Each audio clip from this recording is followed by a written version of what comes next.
Hello friends, आज हम एक और एग्जांपल सॉल्व करेंगे कैपिटल बजटिंग का। Sum number 18 Raina company limited का एग्जांपल है, वो सॉल्व करेंगे। मशीन ए और machine B is information is given. Estimated life both machine is given 4 year and 5 year. First में आपको फाइंड आउट करना है पे बैक पीरियड मेथड और second is rate of return on original investment आपको find out करना है। Capital budgeting का एग्जांपल है तो उसके लिए आपको फर्स्ट में कैश फ्लो फाइंड आउट करना है, राइट। अभी तक जो हमने एग्जांपल सॉल्व किया वो हॉरिजॉन्टल फॉर्म में एग्जांपल था। ये एग्जांपल है वर्टिकल फॉर्म में आएगा। क्यों वर्टिकल फॉर्म में आएगा? क्योंकि एग्जांपल में आपके पास इंफॉर्मेशन है, आपके पास प्रॉफिट नहीं है, तो फर्स्ट में आपको प्रॉफिट फाइंड आउट करना है, राइट। स्क्रैप वैल्यू है, कॉस्ट है, सेविंग है, वेजिस है, सब इंफॉर्मेशन आपके पास है, लेकिन आपके पास प्रॉफिट नहीं है, तो फर्स्ट में आपको प्रॉफिट निकालना है, उसके बाद आपको कैश फ्लो फाइंड आउट करना है। तो ईयरली सेविंग कितनी होगी? Saving in direct wages employ not required. अगर जो हमने ये मशीन परचेस किया तो जरूरत नहीं पड़ेगी, तो वो कितना लेबर है? 100 लेबर की जरूरत नहीं, और मशीन बी में 150 लेबर की जरूरत नहीं, तो वो वेजिस पर एम्प्लॉय का कितना है? 800 rupees per employ multiple by 100। तो आपको सेविंग इन वेजिस में आंसर 800 मल्टीपल बाय 100 आंसर आएगा 80,000 रुपीज। यहाँ पे आंसर 150 मल्टीपल बाय 800 तो आंसर आएगा 1,20,000 रुपीज। तो ये आपका सेविंग हुआ। अगर ये हमने मशीन परचेस किया तो सेविंग इन स्क्रैप भी हो जाएगा, तो वो कितना है? 15,000 रुपीज। मशीन बी में 20,000 रुपीज, 15,000 सेविंग इन स्क्रैप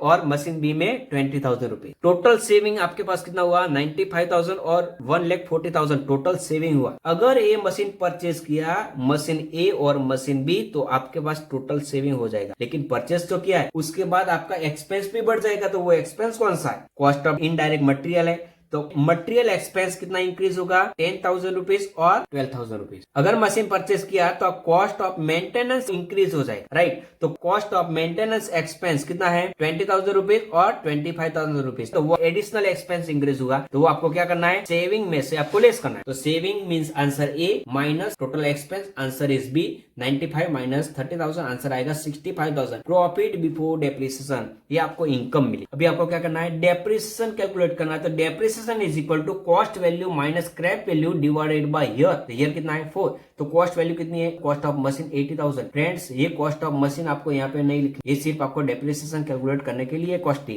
तो total cost machine is 80,000 minus scrap value is 0 divided by 4 year, क्योंकि एस्टिमेटेड लाइफ इज 4 ईयर। तो मशीन ए का डेप्रिसिएशन कितना आएगा? 20,000।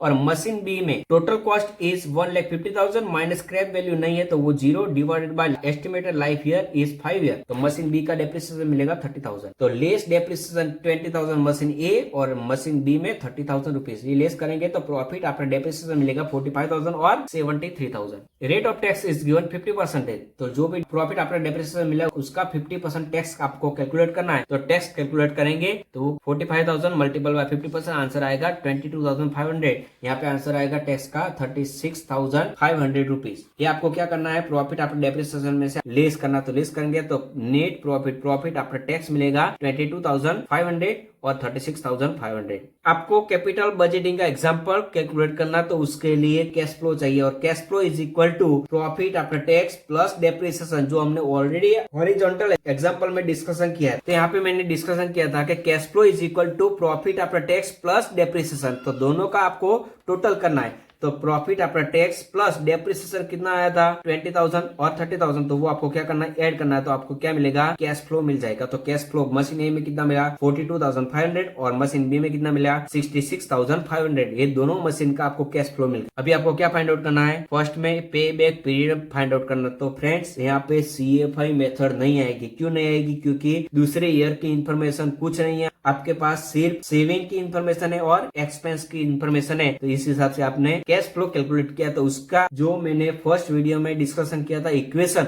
उसमें पे बैक पीरियड का एक इक्वेशन है, तो उस हिसाब से आपको कैलकुलेट करना है। तो pay back period is equal to total investment divided by cash flow. तो मशीन ए में टोटल इन्वेस्टमेंट कितना है? 80,000 rupees divided by cash flow कितना मिला? 42,500। तो मशीन ए में आंसर आएगा 1.88 ईयर। मशीन बी में आंसर कितना आएगा? Total investment is 1,50,000 divided by cash flow, answer कितना आया है? 66,500। तो मशीन बी में रिटर्न मिलेगा वो 2.26 ईयर। तो मशीन ए का आंसर आ रहा है वो 1.88, सेकंड मशीन का आंसर आ रहा है 2.26। It means machine A is the best for the purchase और इन्वेस्टमेंट एज पर द पे बैक पीरियड मेथड। सेकंड में आपको क्या फाइंड आउट करना है, रिटर्न ऑन ओरिजिनल इन्वेस्टमेंट आपको फाइंड आउट करना है। तो rate of return on original investment means initial investment is equal to average profit divide by initial investment multiple by 100। तो मशीन ए का टोटल प्रॉफिट आपको कितना मिलेगा, profit after tax 22,500 divided by initial investment is equal to 80,000 divided by 80,000। Machine A का answer आएगा rate of return on initial investment is equal to